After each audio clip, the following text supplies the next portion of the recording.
Great also to have your company of Tom Slater, editor of Spiked Online. Very, very good morning to you. Nice to have someone in the studio who's not ill. Honestly, Sam and me not for long, by the sounds of it. Yeah. No, I infected everyone last week. I was patient ground zero last week. I've infected everyone I'm going to infect now. I'm done now. I hope you're all surviving. Anyway, the voice is a bit back today. Hopefully we'll survive to the end of the show. Going to talk more in the show about Keir Starmer having to defend developing closer ties with China. But should we have closer ties with China? Basically, the more money they give us, the more trade we have, the more of a power they have over us as they buy up our universities and, frankly, it would appear, buy up our royals as well. This despite Beijing having thousands of agents, it's now believed, who could be emulating the alleged spy Yang Tengbo, who befriended Prince Andrew. Goodness me, he was basically at his side. He called himself the Duke of York's envoy at some events in China. That's a pretty close relationship. What a surprise! Prince Andrew has agreed not to go to the Royal Christmas at Sandringham. So probably fewer really, really tacky jokes at the table, and not just coming from the crackers this year. I'm sure everyone's thrilled that Sarah Ferguson's not going as well, but there we are. I'd love to hear your thoughts on that. Plus, I'm going to talk about Lucy Letby. Now, the killer nurse, as she is technically, because she is a convicted killer of a number of babies, her defence team is seeking a fresh appeal on the grounds that the chief medical witness for the prosecution has now changed his mind about some of the babies involved in her murder trial did actually die. There have been an awful lot of questions being raised about whether or not this is a grave miscarriage of justice, and she's just been basically convicted on the basis of some dodgy statistical evidence about she was the one who was on duty every time. We'll talk about that. Also, Nigel Farage hitting out at two-tiered justice after the woman who threw a milkshake over him avoided jail. Big question marks about the rather politicised judgments and sentences from the judge in that case. And today is the final day of the Post Office inquiry. This as lawyers representing sub-postmasters and sub-postmistresses who were wrongly prosecuted. Some 900 were due to the faulty Horizon IT system. They reflect on the evidence given to the inquiry. Not expecting a report until later next year. As I say, this is talk. Welcome to the home of common sense. Welcome also again to Tom Slater. Let's talk more about this Chinese spy, alleged spy, Yang Tengbo. He was named in the courts yesterday after being only identified as H6 previously.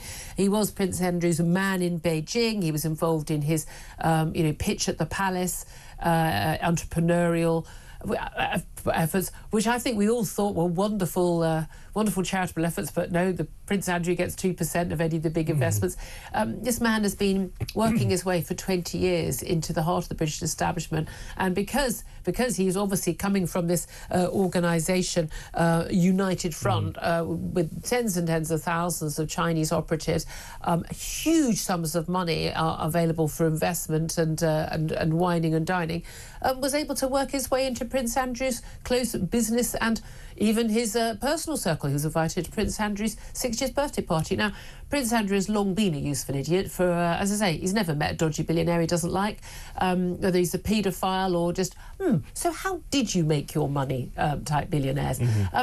I'm sorry, he's been bought and paid for many, many times over, Prince Andrew. Where does he get the money to pay for everything? Because he's not getting money from the king or the late Queen anymore. There's some big question marks, and I think we do have a right to know, to see I think his finances need to be fully publicly opened up at this point. But there's no doubt at all that someone having influence with Prince Andrew is not as important as someone having influence over our government. Do you think that Keir Starmer should try to sort of move away from China, or do you think that he should continue his efforts to very blatantly cosy up to President Xi? Well, I think the politics of this have changed pretty significantly because of this story. This is something which has been a long-running issue. You gave an update earlier about the Christine Lee case, who was seen to be essentially kind of interfering. She's lost her appeal now, but seemed to be kind of interfering and acting on behalf of the Chinese government, particularly around the MP Barry Gardiner, who did a lot of work on the China question. So this was something that's been rumbling on for some time, and I think because this story has become so high profile, because it does have Prince Andrew attached to it, as I, like many people, was shocked that he showed the lack of judgment to allow something like this to happen again. I'm sure everyone else is trembling. If it could happen to Andrew, it could happen to any of us. But it's going to put a lot of pressure on him, and this is also just a question that successive prime ministers have had to confront, which is quite clear. You can't there's one will always have to do business with China. One will always have to deal with China. It's the second biggest economy in the world, and it's where we get all our cheap stuff from. But as with dealing with any country, you wish they wouldn't do it in such a way that would leave them open to situations in which the national interest isn't properly served. Let's just let them buy up our universities. Let's let them to buy up our politicians, and the fact that anyone, Cameron, Osborne, and everyone thought it was a good idea. Yeah, let's let a Chinese company, Huawei. By the way, all Chinese companies are required in their own documentation to actually, under the law in China, to basically give any information and give any help to the Chinese government if the Chinese government requests it. End of. So any major Chinese company effectively works for the Chinese government, which is a hostile nation state, a totalitarian, despotic, murderous regime. I mean, I don't know why people think this is complicated, but yeah, let's let them run our 5G internet service or phone service. They actually thought that was a good idea. The fact that that was even considered and wasn't immediately laughed off. Why don't we have the technology ourselves? The reason why we have to buy all this cheap stuff is because you can't run a okay, we've got costs of labour here. Much easier to sell cheap stuff if you've got slave labour in camps making it. Don't seem to have an issue with that apparently. But also, if you're using cheap and plentiful coal, you can power your factories very easily. We've made our energy some of the most expensive in the world. So what a surprise, we can't make cheap stuff here, so we import it from abroad. Well, we've put ourselves in this position. No, absolutely. And it's one of those things where even when you're not talking about particularly sensitive areas from a national security perspective or any of these kind of debates that have been stirred up recently, the fact that the university sector would basically fall over tomorrow if China decided to, I don't know, lock down again in response to a certain thing, so they didn't have the kind of influx of international students who are keeping those universities afloat, is a problem, regardless of all of the other questions. Our university system should be able to prop itself up without us having to be nice to the Chinese. Absolutely, or just be at the whims of global events, potentially. Well, and we know some of the criticism, again, and as we've seen this the same with net zero, and people go, oh, well, this university report, this academic report, this research says X or Y. Yeah, basically, if you question climate change, you don't get any funding because the billions upon billions upon billions that goes into funding a lot of this research only comes to your university if everyone plays ball. There'll be a quiet, you ain't publishing that, matey, and that's exactly what happens. So anything that's criticising China will just quietly disappear. I find this extraordinary we've allowed this to happen. I do not understand why we are willing to sell ourselves to the highest bidder in this country. Well, I think it's a byproduct of our own failures. The fact that we've been quite happy to sort of allow ourselves to deindustrialise because we thought we could just outsource it. Well, we'll just become a nation of providing services because people don't need to eat or have fridges or cars. We'll just buy those in from somewhere else. We don't need domestic industry. We don't need these different things. And of course, you want to shift towards industries of the future and so on. But still, it's one of those things where often a negative situation has been turned into a positive in a perverse. Well, we're told we should be shifting to industries of the future while we watch the whole of the West has sat and watched while China has bought up all of the rare minerals. So that they're in charge of it. They've got all the lithium, they've got all everything that goes into mobile phones, chips, car battery, you name it. The solar panels, the wind turbine. They own it all. Yeah. They have bought up everything. So this is why I always pose the question, particularly people who are very excised by the China issue, is this is in large part because of many Western countries' willingness to just embrace kind of managed decline as much as it is, the rise of China. Of course, that's a clear thing, but we've left ourselves so much more exposed and reliant on various other kind of international. Can I just read you a quote that's come out from the Chinese embassy? One of the things I do rather love about the Chinese, and the Russians do this as well, where they'll actually do a press conference and they'll put out a statement, say, well, no. I mean, Putin could literally push someone out of a window, and the Russian embassy would say, oh, "Don't know what you're talking about. Why are you?" There was no window in that. Putin was not there. Look at Putin. He's in Hawaii. Yeah. The blatant lies they do because they get away with it for years. Same with the Chinese. But the Chinese are always just it's always more in sorrow than in anger, isn't it? It's always, we're so horrified. So a spokesman for the Chinese embassy today has said that UK should immediately stop creating trouble in the wake of the Chinese spy scandal. In a statement, they said that anti-China clamours made by a handful of UK MPs, Ian Duncan-Smith, Tom Tugendhat is talking about you, have revealed their twisted mentality towards China. I believe this is what the young people call gaslighting. So basically, you think that we're beating you up. No, when you got that black eye after my fist hit your face, no, that was you walking into my fist or making it up. And that's what they're saying. I mean, it's but you know, this is to be expected, isn't it? It'll be what the big question, I suppose, is like how, as you say, Starmer responds to this, and whether the politics of it changes at all. Do you think Starmer is in a position? Now, again, Starmer, no one has a higher opinion of Starmer's intellectual abilities than Keir Starmer. But do you think he's up to dealing with the likes of Xi? I mean, Xi can run. I always think they think Putin and Xi are going to run rings around this guy. I mean, there has always been that tendency of British political leaders to kind of slightly overestimate their own sort of stature on the world stage. But when he did go and meet Xi Jinping recently, it did look like a world leader meeting a kind of parish councillor, really. Yeah, it just in terms of the optics of it. He doesn't, and just as an individual, Keir Starmer doesn't command much authority, let alone, you know, the UK's broader place in the indeed. world. Well, I want to hear your thoughts on all of this, please. After the Chinese spying row, what should Britain do about the threat from China? If anything, you might think it's not...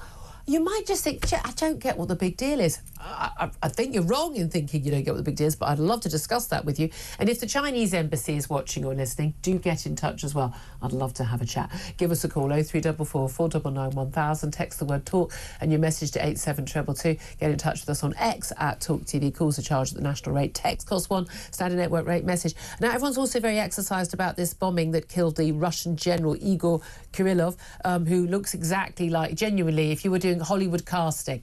Can I have someone to please come in to play the role of a Russian general called Igor Kirillov? Yeah, this is exactly what this guy would look like. He's basically been charged in Ukraine only yesterday with crimes of basically being involved in the bombing, some chemical weaponry. But he's in charge of nuclear protection for Russia, mysteriously dying in this bomb attack. I mean, should we be concerned about this escalating? Well, there's certainly the potential for that, a kind of tit-for-tat breaking out. This was probably always bound to happen as we go into the final few weeks, really, before Trump comes in, whereby you've got both sides trying to speed up certain plans they had to get as much advantage as they possibly could.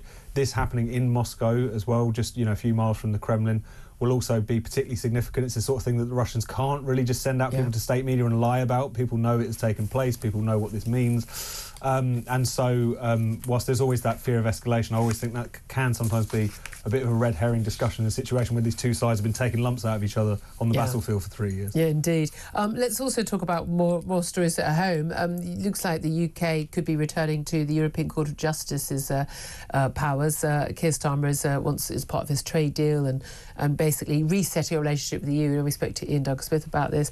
We've spoken to you about this already as well. But there's no doubt at all that Keir Starmer is on a mission, as he has been ever since 2016, for Brexit not to happen or to undo Brexit by the back door. I think he's going to do this. I think it's exactly it's what the civil servants want, it's what the Foreign Office wants, it's what most of the Labour Party want, the Lib Dems as well. Quite a lot of Tories, frankly, want this as well. Question, will he get away with it? I fear that he will, just because I think this issue has fallen down the agenda to a certain extent. I think a lot of the Brexit Not for our audience. No, not at all. And I think there's something there that for the pro-Brexit factions within Parliament, or very diminished though they are at this point, really need to start making a lot of noise about this, because what we're kind of edging towards really is almost the worst of all possible worlds. We're going to be aligned with EU rules, we're going to be under the jurisdiction of the European Court of Justice, but without the meagre sane Well, as you were saying earlier, of course, the point at that point, well, the point that they'll say, we may as well rejoin. But the thing is, we can't rejoin. The terms on which they would allow us to rejoin, if Keir Starmer was on his knees begging to be able to, which is what he wants to do, we wouldn't have the rebate that that Thatcher negotiated. It'd be huge sums of money. They'd expect us to bail out all these basket case economies. The terms would be absolutely deplorable. I genuinely, I think you had a second referendum, promise you. I mean, there's no way they can go back in without a referendum. If we had it, and they don't do... Look, politicians don't like referendums because the public get to have their say. They don't like that. That's the whole point. That's why they like the EU, so the public doesn't get to have its say. It is fascinating, by the way. They think we'd be better off ruled by Europe. This is Europe where people have been voting for what they believe to be far-right parties. Isn't that extraordinary? They can't... But we're the bigots here. It's so difficult to keep up with their mad, erratic thinking. I mean, you could be very much in a situation very soon where the European Council was led in its key member states by the hard right populists. This is something that really didn't scan with the supposed Remainer dream of what the EU and hopefully returning to it would mean. But I do think that people like Keir Starmer and the Labour Party, they're so into technocracy, they so are attracted to that idea that voters shouldn't have much say. They're also attracted to it because it means they're kind of released of the burden of having to make decisions, you know, in quite the same way. Oh, yeah. I mean, they hand everything over to the technocrats. They'd be quite happy being under the thumb of Brussels, I think, in some respects, even absolutely, if it doesn't mean having full membership again. One person who would definitely not be is Nigel Farage. He's criticised the two-tier justice after this OnlyFans model.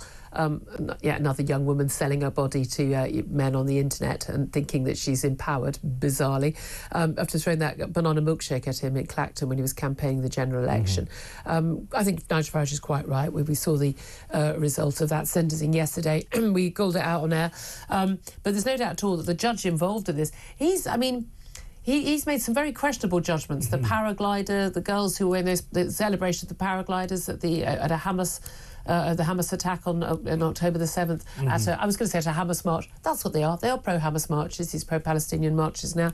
No, they weren't. They were convicted, but they were not actually sentenced to jail.